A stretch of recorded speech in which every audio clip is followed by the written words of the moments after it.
If you're like me and you're always looking for ways to update the storage and capability of your four-wheel drive, what's in this box could just be a game changer. From the desert's hot embrace to the cool of eucalyptus shade, no fence holds back the spirit of the path we bravely made. 10 adventures we won't be tamed.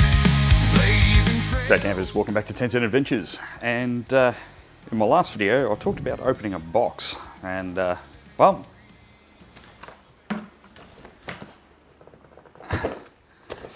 this is the box.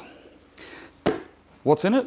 Well, before I tell you what's in here, let's go and take a little wander over to our caravan, because I want to talk about something that's honestly really annoying us.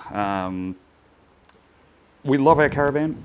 Nova have done an amazing job with the build, but there is just one thing that if I could change, I would. And that's not to say it couldn't be changed, but we'll talk about that in the van. Okay, so we're in the van. So what possibly could annoy us about this van? It's beautiful, we love it. It took us all the way around southeastern Australia. I can't fault it in many, many respects. But there is one thing that I understand why it's been done this way, but it does create a bit of a problem for us. So what is it? It's the water system. So this van has two 95-litre water tanks on board, and they're split into two separate pumps. So underneath the dinette seating, there's two pumps along with the fuse box and a few other bits and pieces. Now, why is it set up like that? Nova have basically put together a van that they want to target people that are doing laps. They want to do people that are doing a lot of off-grid. And in doing so, a lot of the time when you're traveling, fresh water can be sometimes difficult to find. So what they've done is they've set a dedicated fresh drinking water tank and a regular use water. The problem with that is that they're both 95-litre tanks, and the only point you can access the drinking water tank is right here. This secondary nozzle here on this tap point here. So why is that a problem? There's 95 litres of there that is not usable anywhere else in the van. So because it's only available from this one port, I also can't just connect a hose to this and run it into the secondary tank to fill it up. There's no connection between the two tanks. Now, the reason Nova have done this is because they basically view that your drinking water tank is going to be kept pristine, and you could put river water or anything into the secondary tank that's or non-potable water, as they call it, so you don't run out of drinking water on your travels. Now, where this is becoming a problem for us is when we go traveling, whether it's a weekend away or whether it's the two and a half weeks that we did traveling around southeastern Australia, we'd never ran out of drinking water. We didn't even come close. In fact, if I open up our lid here and I have a look at my two tanks, we haven't filled these up for a while, and I'm not sure if this is going to come out on camera at all. But you can see our two water tanks here. They're both sitting at 50% at the moment. That's actually not quite accurate. The reason that's not quite accurate is because we're actually sitting at a slight angle. I've got the airbags off, so it's not auto leveling, and our driveway's kind of leaning a little bit this way, which sort of lowers the tanks. We didn't really use any of the drinking water at all. In fact, we didn't bother even filling it. And we did use quite a bit of our on-board water without taking showers. The last place we went was a caravan park down near Waratah Bay. We used the showers at the campground. We got most of our water from the campground. We didn't really use anything, but we still used half of our water just from day-to-day stuff. Drinking water, we fill the dogs' bowls with that. We do anything and everything that we can use the drinking water for, we do, just so we don't impact our secondary tank. Now, why am I going on about this? Well, because I can't cut the water across to the other tank, and I don't know if it's going to be possible to do a one-way valve, because I do like the idea of being able to separate drinking water from just being able to use river water and anything else into the other tank to shower with, wash dishes, etc. So, because I don't know if we can put a one-way valve in, when we're going on longer trips, particularly with one we've got coming up, and I'm not going to spoil too much because we will be getting some hopefully amazing footage while we're there, but water is going to be a bit of a challenge for us. So I'm not worried about the drinking water. 95 litres of drinking water between Carl, myself and the dogs, 2 weeks, and we're not going to come even close to going through that 95 litres. Let's go back to the shed and let's open up what I've got. All right, so now that we know what's annoying me about the van, let's talk about what's in the box. What we have here is from a company called Pak Offroad, and I'll put a link to their website somewhere in the description. Again, I'm just going to state from the outset, again, this is not a sponsored video. None of my videos are sponsored. I'm too small for that anyway, but any opinions I give on this are absolutely 100% my own opinion. Where did we get this? Despite the challenges that I had with putting the drawers into the back of the car, this I bought from Ocam. Partly from convenience, partly from price. They did have it on one of the lower prices available. But yeah, look, the jury's still out for me on Ocam. They've got some really good stuff. There is some stuff that I am going to be getting from them for the car. I'm just going to be expecting the fitting instructions to be a little bit less than what you would get from someone like, say, ARB. But look, the quality of their products is generally speaking really good. So let's leave it there. I don't want to, yeah, if I really didn't like them, I wouldn't have gone back to them. So there it is. So yes, look, this I've bought, this is a Pak Offroad Footwell tank that I purchased through Ocam. So I'm going to go about opening this box and show you what's in here. Not the easiest thing to get open, actually. All right.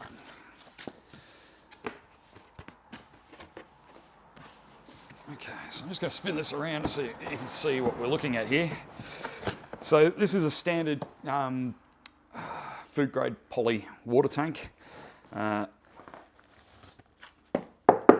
It's quite solid.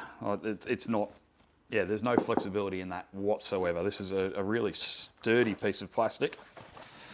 So I'm just going to upend the box slightly. Oh, things are falling out already.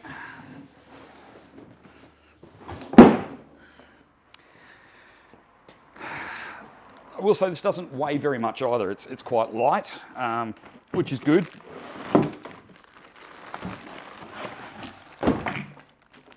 All right. So that's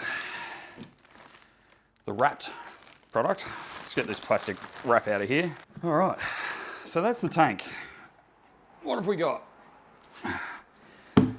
We've got a checkered surface here. It's rough, fairly hard wearing. Very, very little flex in that. So, you know, you could, if you had kids in the back of your car, you could sit them on this. A couple of things that have come with it. We've got a couple of covers for the holes on the top, the filling points, but we've also got on each side, just here, is an outlet which we can fit with a couple of different things, hoses, etc. So one other thing, and one of the reasons we bought this particular model is it also comes with a portable water dispenser. So just opening this up. This is USB rechargeable. It's a micro USB rather than USB-C. That's a bit of a negative in my mind. It's not the current standard. Obviously, this is just for charging. It doesn't do any data. It's only got, just looking at the USB itself, it's only got 2 pins inside the head. I'll see if I can get some footage of that.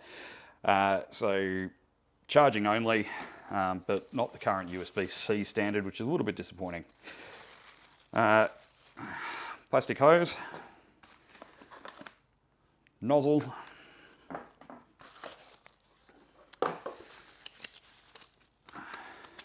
two-sided instruction page, which is basically just instructions on how to set that up. And then taking that out, that's the pump itself. It's got a button on the top, charging point at the back. I'll get some close-ups of that. And just push button on the top, and it sucks. I'm not going to do that for long because I don't want to potentially risk damaging any of the pumps internally. They often require water in them.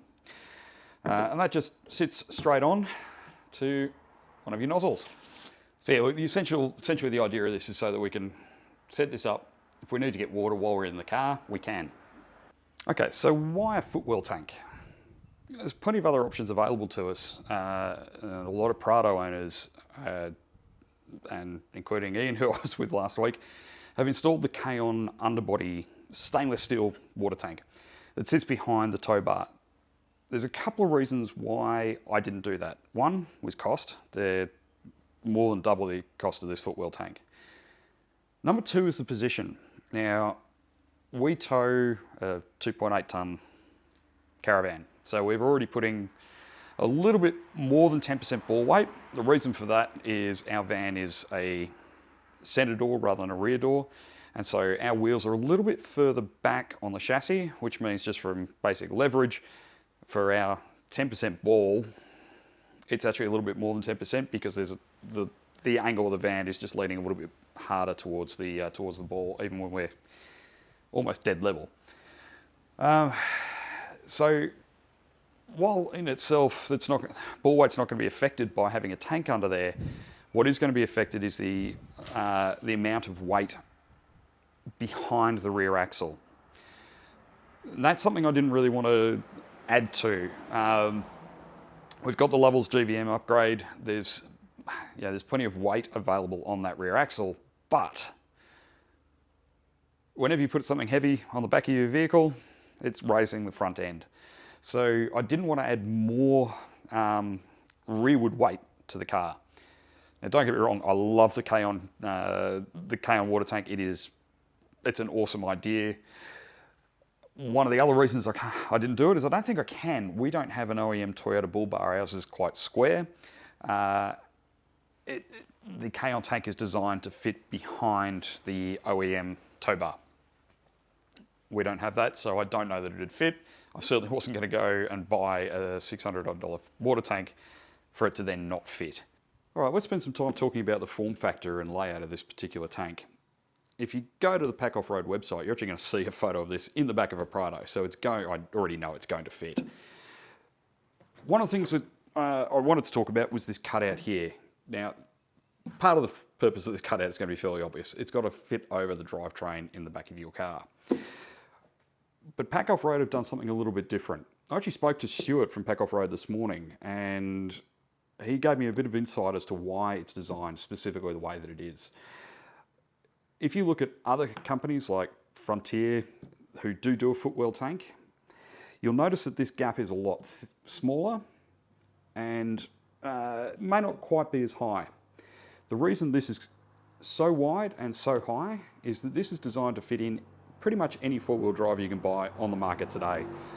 In particular, the 300 series, the Ineos Grenadier, the Prado, they all have a very wide foot, or wide gap, wide hump, I should say, over the drivetrain.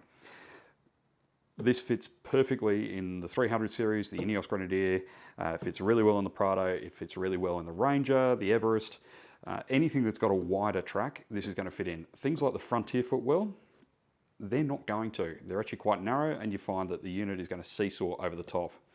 Stuart was actually saying he goes around and various car yards with bits of foam and measures out what those Footwell requirements are going to be to make sure that the design fits every car that it possibly can.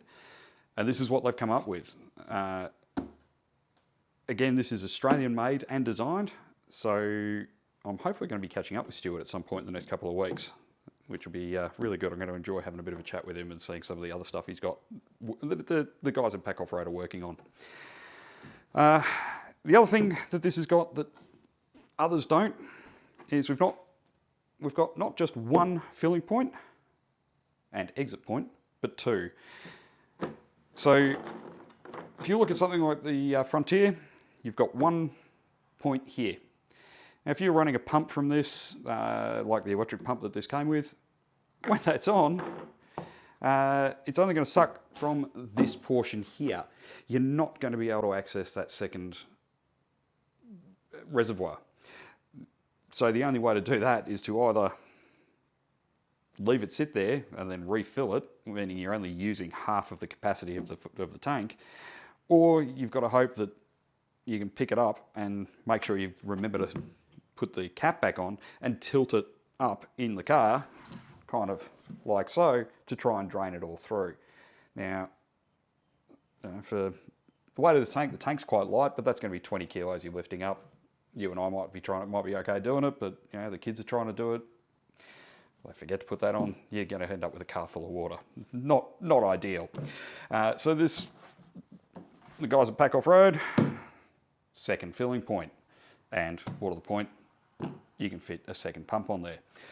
Further to that, they've also put the two bungs in, which you can put pumps to, or any hoses, fittings, etc., and you can drain directly from the bottom of this side and the bottom of this side.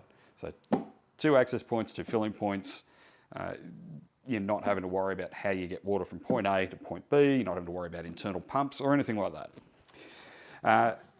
Now, while we're talking about water moving around, one final point on this cutout. The other thing that this does, being as wide as it is, it acts like an internal baffle.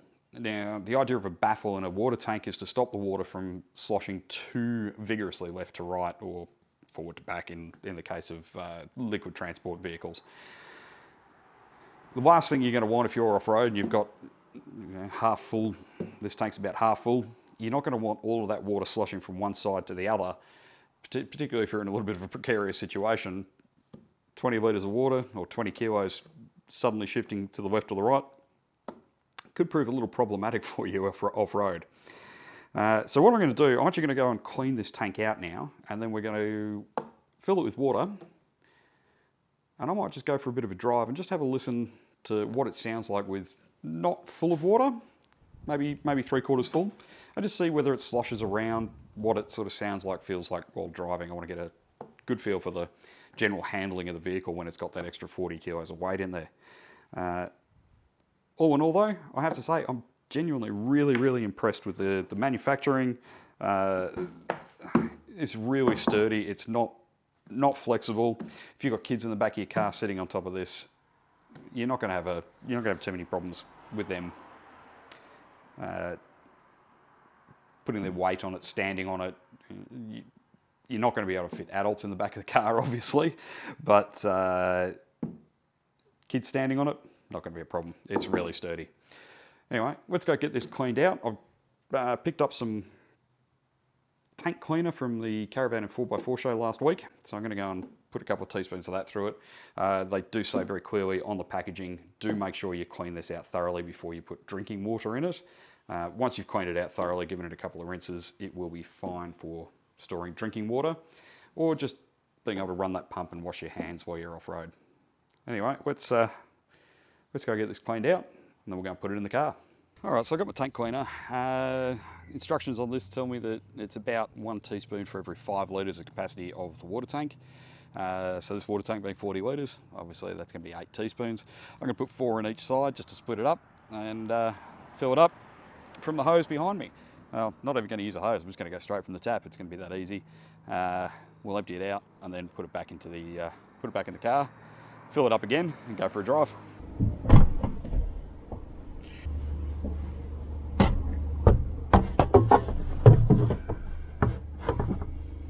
All right, so that's about half full, both sides.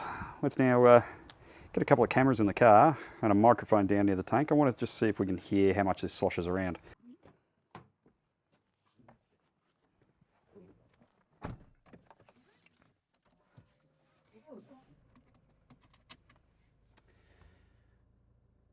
All right, let's go and take this for a drive. I've got a camera set up in a bit of a weird position, but the only place I could find it.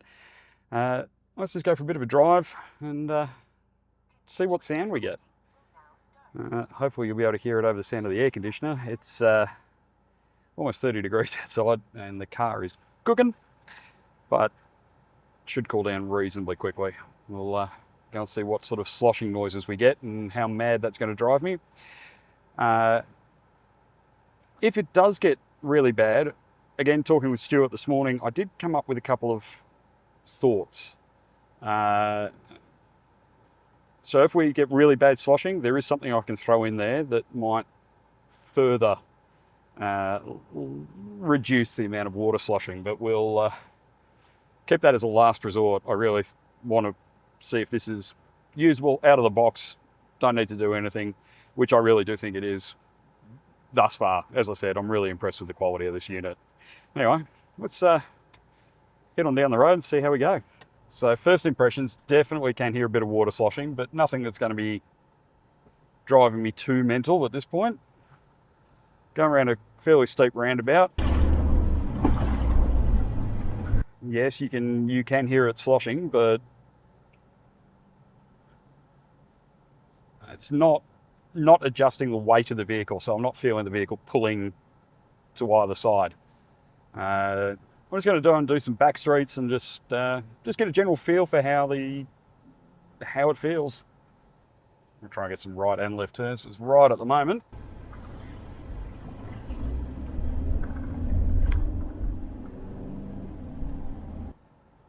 And that was actually quite good. Even though I'm pushing the car reasonably quickly, didn't get too much out of that.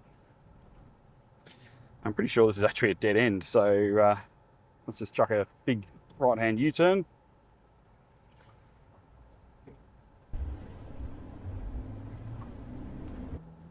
And yeah, definitely heard the water all shift sides when I did that, but nothing really pulling the vehicle either direction.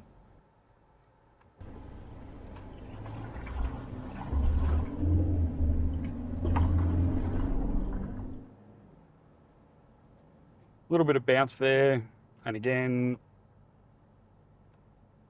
not hearing a lot of noise. You know, we tend to drive with the stereo on. Yeah, I don't think I'm going to need anything at all. I've only half filled the tank, so there's probably only about 20 litres in there, 10 litres a side, give or take. There is enough there that they can leak over the top into the other tanks, or into each well, but